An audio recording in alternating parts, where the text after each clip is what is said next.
কারণ ফাইব্রয়েড যাদের আছে, যেসব মহিলাদের, তাদের সুখের বিষয় হলো যে তাদের আর অপারেশন জরুরি না বেশিরভাগ ক্ষেত্রে। যদি আমরা টিএনএফ সেল বাড়িয়ে দিই তাহলে ফাইব্রয়েডটা আস্তে আস্তে ছোট হয়ে যাবে। অথবা টিউমার যাদের আছে তাদেরও সার্জারির আগে এই ট্রিটমেন্টটা নেওয়া উচিত। আরে ভাই দেখেন না ভালো হয় কিনা, তো অসংখ্য ভালো হয়ে যায় সারা পৃথিবীতে। এই এই ন্যাচারাল ট্রিটমেন্ট যেগুলো আছে, নন মেডিসিনাল ট্রিটমেন্ট অথবা অল্টারনেটিভ চিকিৎসাগুলো বেশি প্রচলিত। এবং এগুলো কেন প্রচলিত? কারণ এখানে সাইড ইফেক্ট নাই এবং এটার বেসমেন্টটা খুবই শক্ত। মোট কথা, কারো ফাইব্রয়েড হলে অথবা টিউমার হলে আতঙ্কিত হওয়ার কোনো কারণ নেই, কারণ এটার অল্টারনেটিভ চিকিৎসা আছে এবং কম্বাইন্ড চিকিৎসা আছে। আসসালামু আলাইকুম রহমতুল্লাহি ওয়া বারাকাতুহু। দর্শক, আজকের টপিকটা হচ্ছে খুবই চেনা একটা টপিক এবং প্রচুর ধরনের মানুষ এখানে সাফার করে। টপিকটা খুবই সোজা, ফাইব্রয়েড এবং অথবা টিউমার। এটার চিকিৎসা, এটার কারণ এবং চিকিৎসা। তো কারণগুলোর ক্ষেত্রে যদি কারণই না জানা থাকে বা কারণগুলো সম্পর্কে ধোঁয়াশা থাকে তাহলে কিন্তু চিকিৎসাটা ভালো হবে না। ফলে ফাইব্রয়েডের প্রকৃত কারণ বা টিউমার যতগুলো আছে, যতগুলো টিউমার বা ফোড়া অ্যাবসেস, সেটা বিনাইন হোক বা কার্সিনয়েড হোক, যাই হোক না কেন, সেটার রুট কজটা কী বা মূল কারণ কী এবং এটার চিকিৎসাটা কী আসতে পারে। আমরা আসি ফাইব্রয়েড বা টিউমার। এটা কি ফাইব্রয়েডগুলো ম্যাক্সিমামই ওভারিতে হয় বা ইউটারাসে হতে পারে। এটা হচ্ছে যে সেল কিছু প্রোট্রুশন ঘটে, সেল কিছু প্রলিফারেশন হয়, এটিকে ফাইব্রয়েড বলা হচ্ছে অথবা টিউমার বলা হচ্ছে। এই যে আমাদের কোষগুলো আছে, এই কোষগুলো প্রতিদিন ভেঙে যায়। প্রতিদিন ভেঙে একটা কোষ থেকে একাধিক কোষ তৈরি হয়, একাধিক কোষ তৈরি হয়। এভাবে এটা স্প্রেড করে, অনেকগুলা কোষ তৈরি হয় প্রতিদিন, এই ভাঙে এবং গড়ে। তো এই কোষ তৈরির এবং ভাঙা এবং গঠনের যে মেকানিজমটা আছে, এটা কন্ট্রোল করে বডির একটা বিশেষ সফটওয়্যার। এটা হচ্ছে বডির ইমিউনিটি সিস্টেম বা কন্ট্রোলিং সিস্টেম একটা কভার করে, যে ইচ্ছে করলেই আমরা এতগুলো কোষ তৈরি হবে এবং এরপরে আর হবে না। এবং এই সিগন্যালগুলো বেশিরভাগ আসে হলো ডিএনএ নামে একটা রিং আছে নিউক্লিয়াসের মধ্যে। কোষের ভিতরে যে নিউক্লিয়াস আছে সেখানে নিয়ন্ত্রণ করে। তো এই নিয়ন্ত্রণের যে ব্যাপারটা, এটা টোটালি ইমিউন সিস্টেম যদি ভালো থাকে তাহলে সে নিয়ন্ত্রণ করতে পারে। এখন তাহলে আমরা যদি বলি যে তাহলে ফাইব্রয়েড বা টিউমারটা কেন হচ্ছে, টিউমারটা কেন হচ্ছে যে একটা জায়গাতে যে পরিমাণে ধরুন কোষ থাকা দরকার, যেমন গলায় যদি টিউমার হয় থাইরয়েড, অথবা কোথাও হাতে হয়েছে, পায়ে হয়েছে, অন্ডকোষে হয়েছে, তারপরে অশ্ব যেটা পায়খানা রাস্তায় হয়, মেয়েদের ওভারিতে জরায়ুতে হয়, ব্রেস্টে হয়। তাও এগুলো কেন হচ্ছে? যে এগুলো সেলগুলো বাড়ছে প্রতিদিন, অসংখ্য সেল কিন্তু বেশি বেড়ে যায় প্রতিদিন। ধরুন যে প্রায় 20,000-এর মতো বেশি টিউমার সেল তৈরি হয় প্রতিদিন মানুষের বডিতে। ক্যান্সার সেল এইভাবে তৈরি হয়। সারাদিন যখন কাজ করা হয়, কাজ করতে করতে করতে করতে স্বাভাবিক কোষ তৈরি হওয়ার পিছনে সাইড বাই সাইড কিছু টিউমার কোষও তৈরি হয়, যে কোষটা বডির দরকার নেই। এখন এই যে কোষটা তৈরি হলো প্রতিদিন, রাতে শোয়ার পরে তখন ডিএনএ সিগন্যাল দেয় যে আমার এই কোষটা দরকার নেই। তখন ইমিউন ফাংশন থেকে আরেকটি কোষ সিক্রেট হয়, সেটি হচ্ছে টিএনএফ, টিউমার নেক্রোসিস ফ্যাক্টর। এই এই সৈন্যরা বা একটি সৈন্য বা সোলজার বলা যেতে পারে, যেটা বডি রাতে সিক্রেট করলো, তখন এই অবাঞ্ছিত কোষগুলোকে, টিউমার কোষগুলোকে ভেঙে ফেলে, ভেঙে হয় কিডনি দিয়ে বা স্কিন দিয়ে চেক দিয়ে বের করে দেয়। ফলে আর পরের দিন টিউমার নামে জিনিসটা বডিতে থাকে না। তো এই প্রতিদিন টিউমার তো সেল তৈরি হচ্ছে, প্রতিদিন টিএনএফ সেল, ইমিউন সেল, যেটা বডির ডিফেন্সিভ মেকানিজম, এরকম প্রায় 97 টাইপের ডিফেন্সিভ মেকানিজম আছে, সেগুলো তৈরি করে এগুলো বডিতে আনওয়ান্টেড অপ্রয়োজনীয় কোষগুলোকে ভেঙে ফেলে, ভেঙে বডিকে একটা সুস্থ রাখে। আলহামদুলিল্লাহ, এটা একটা বডির কত বড় কাজ। প্রতিদিন টিউমার সেল তৈরি হচ্ছে, প্রতিদিন টিএনএফ সেল তৈরি হচ্ছে, এবং টিএনএফ সেলগুলো এগুলোকে খেয়ে ফেলতেছে বা মেরে ফেলতেছে, ফলে টিউমারটা হতে পারে না। যদি টিউমার বেশি হয়েও যায় তখনও কিন্তু আমরা জোর দেব কোথায়? টিএনএফকে।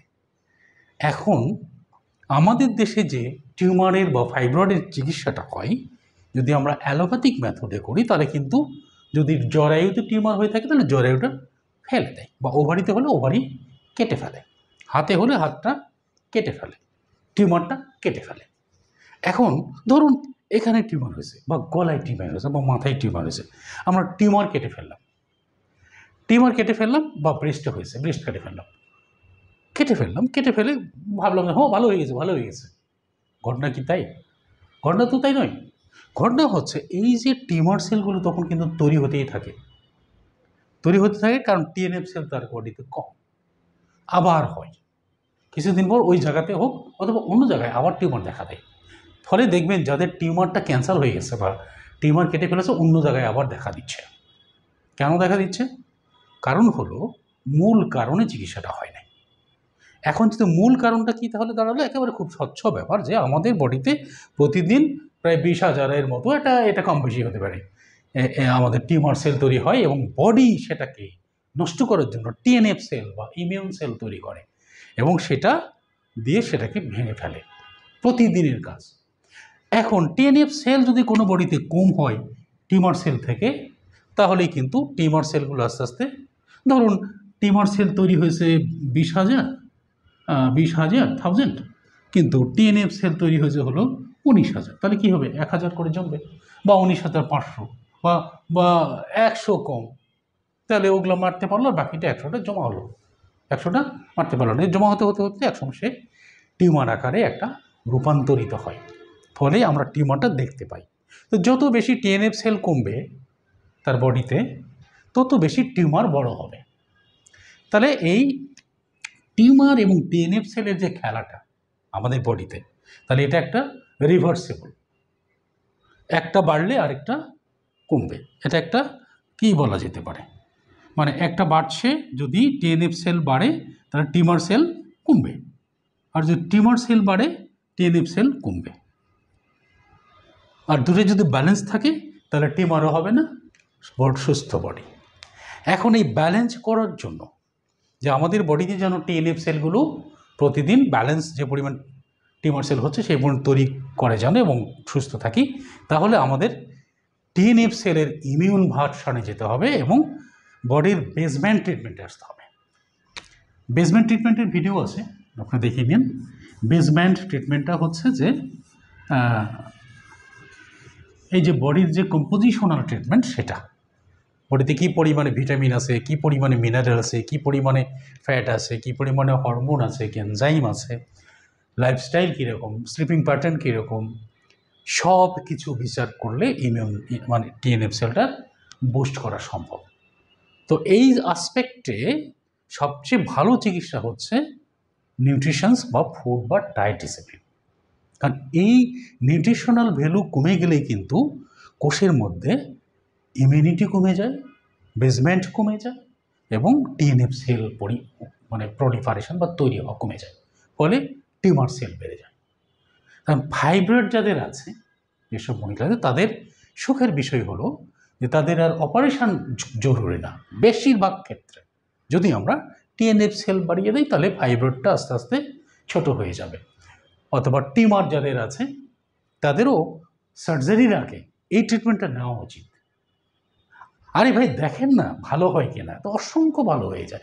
সারা পৃথিবীতে এই ন্যাচারাল ট্রিটমেন্ট যেগুলো আছে, নন মেডিসিনাল ট্রিটমেন্ট অথবা অল্টারনেটিভ চিকিৎসাগুলো বেশি প্রচলিত।